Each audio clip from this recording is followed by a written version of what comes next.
Alright, so another video I decided to do. I said in the video that I did of this machine that I would do a review of a versus the Kenmore Elite. So I decided to do it. Just a quick go over of everything. There is a huge similarity between these two machines. Mainly, of course, because they are both produced by Panasonic. Sorry I said that weird. I got something there. They're both produced by Panasonic, and they may have very similar motors in them. The Kenmore has an inducer motor. Now, I do not know if that is the same thing as a... just a second. I'm trying to make sure that this window is closed. I do not know if that is the same as a Triforce motor, or if it is not. I feel like it is, though, because the design that I've seen of the Triforce motor looks identical to the motor that they advertise on the Kenmore Intuition, which I owned, and they replaced, like I said, Sears replaced it with this for free for me about 3 years ago. And it also has the inducer motor. I don't know if it was advertised on the box. I believe we burnt the box, but I still have the Intuitions box. And that would probably be in the video of this, where I did this as a standalone machine. But otherwise, you can see Kenmore's says all floors. They bold the all and made a short little stubby L with big O's. And they did the same thing. They did a bold EZ and then bare floor. And then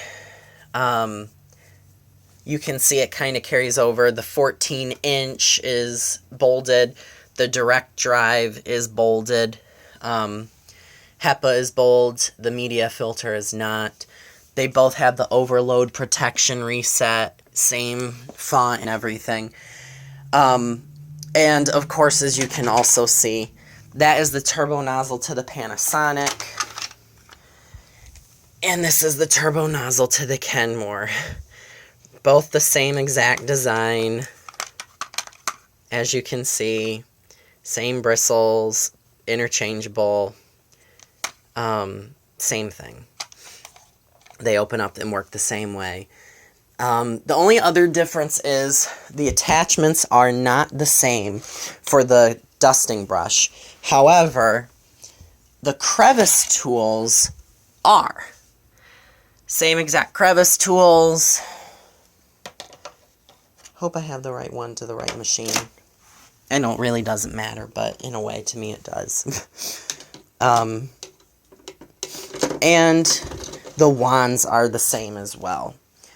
The only difference is the wand on the Panasonic must be in place to be able to vacuum carpets, whereas the Intuition does not need that. And the cords are different on them as well, where the Kenmore has like a cord clip that is not connected to the outlet or the plug. The Panasonic does. And I'd say their Panasonic may be a pound lighter than the Kenmore.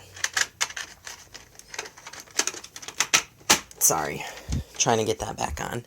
And I didn't do a very good job at it. There. One nice thing about the Panasonic is it's mounted right on the front of the machine.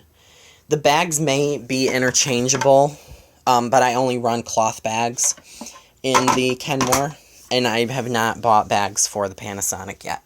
So I will do a quick test between these two to see which one's going to do better. I already have an idea that the Kenmore is going to do a better job. I very rarely use it. I probably haven't used it since I made the video. And if I can get it to plug in. So the Kenmore also has headlights and a dirt sensor. Panasonic does not have either. And this is the top of the line Panasonic bagged upright, as far as I know, that they produce. I've been in contact with a vacuum cleaner collector of some sort, or enthusiast, and they've been telling me about the different machines and such. I'm still on the hunt for a Platinum Triforce Optiflow model with the bag cage that is removable. I think I found one new on a vacuum website, and they actually have them so you can add them into your cart. But I have a feeling that if I charge it, I'm just going to get an email in a couple days where the order is going to be in shipping pending process or something, and then they're going to tell me that they're no longer in stock or something like that.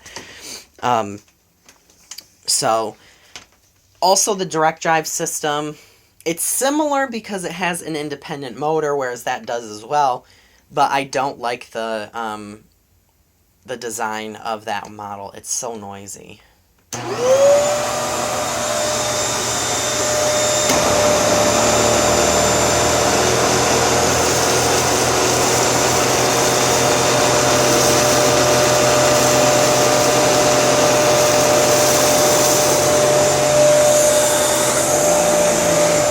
I should probably turn this up a little bit. And I probably did that in an unfair test because I went really slow to show you the agitation rather than just running it right over.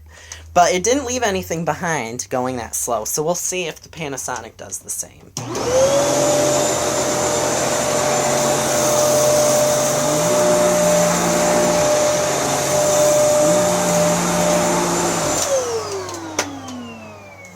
So, the beauty about the Kenmore, just a second,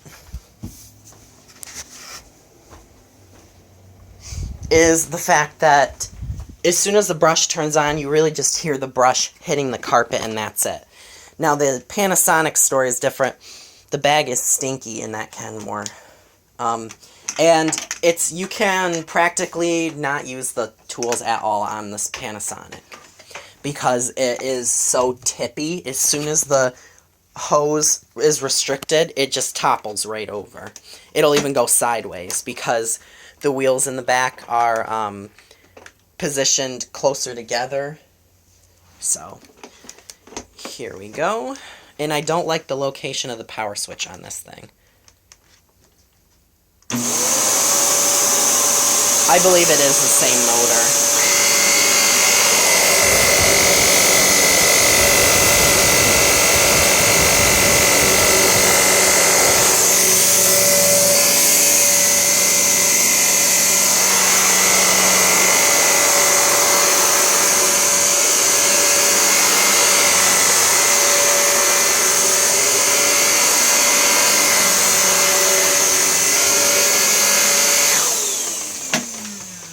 So, the Panasonic, actually, probably they did about the same. There's a little bit left back here, and I don't know if that is from the Panasonic not getting it or what. I feel like I did the big test for it right here, not here. So I don't know if that was actually left behind or not. When I looked behind the machine, there was nothing there. So there is, however, a little fleck there, as you can see, in between the fibers, and you probably wouldn't be able to see it. And then there's a little fleck there. Other than that, it's pretty clean. The Kenmore left this little dot. So, I'd say it's a tie. Just because of the fact that I feel like they pretty much did the same. But I actually ran over a little piece with the Kenmore when I went and did this side. I did this side first, and then I did this side. I ran over a little piece that should have been run over with this one, and it was left behind, and it got a secondary pass, technically, because I was looking at the camera rather than looking at the machine. So I guess technically they did do a tie. 2 pieces and 2 pieces, whereas I didn't run over the Kenmore or the Panasonic side twice with the Kenmore or the Panasonic, geez. But again, that noise is so annoying. But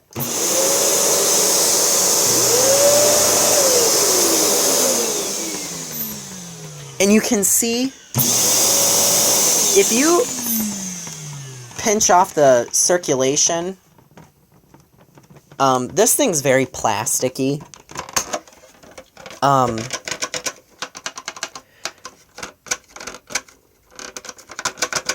This thing, if you, jeez, come on, there, close. If you restrict the suction on this machine, the whole back sucks in because it's a thin plastic. And you can hear the whole machine creak. This does not. I mean, it seals when you turn it on. The bag, even if you just turn it on without the thing, it'll shut itself. I don't know if the Panasonic would do that. Let me see. Oh, it won't really stay there unless you hold it. Well, let's see if I can just hold it with my finger. No. It doesn't. I wonder if... I think it's just because the Panasonic door is a little harder to close. I mean, I'm pushing on it right now, and you really have to give it some force to shut it. But the Panasonic has a good housekeeping seal. I don't think the Kenmore does. But I pretty much render both of these machines' tools useless. This thing has a nicer, longer hose than the Kenmore does, but it topples right over when you start to use it. The Kenmore's hose is shorter than short. It's the shortest hose I've ever used. So I just feel like it's pretty much useless. And I like the fact that the Kenmore came with a more practical upholstery tool. The Panasonic did not. This is a very soft dusting brush. And it comes with a turbo tool and a crevice tool. The Kenmore comes with a turbo tool, crevice tool, and this brush. It's a dusting brush, but if you slide it off, it becomes an upholstery tool, which is more practical because you clean front to back strokes. You don't clean side to side strokes like this with that tool. So, honestly, it's a tie between the two machines. I'll keep people updated on the search for the Panasonic Triforce machine. I know they made a Triforce in a model very similar to this very short, I mean, this thing's shorter than my knee. In a short style like that, the classic Panasonic design, but, that, like I said, the Optiflow Triforce machine was also made in a machine that I'd love to have. The switch is like located up here on some models, and some have a fingertip control, and they did make a dirt sensor that was mounted up where the switch would have been, and they were sold for a very short period of time, but I'd love to get my hands on one. There's one for sale on eBay in Texas, but it's a local pickup only, and I tried to talk to the person. They said, well, it's going to be really expensive to ship. I said, I'm willing to pay for it, and they never messaged me back. So it was like they were willing to, and then they were like, no. So I guess I'll just stuck looking. I need to save but money better than I do. But, you know, vacuums, I hear their sweet call. So, if you have any questions, requests on videos, or anything like that, I'll do my best. But other than that, thank you for watching.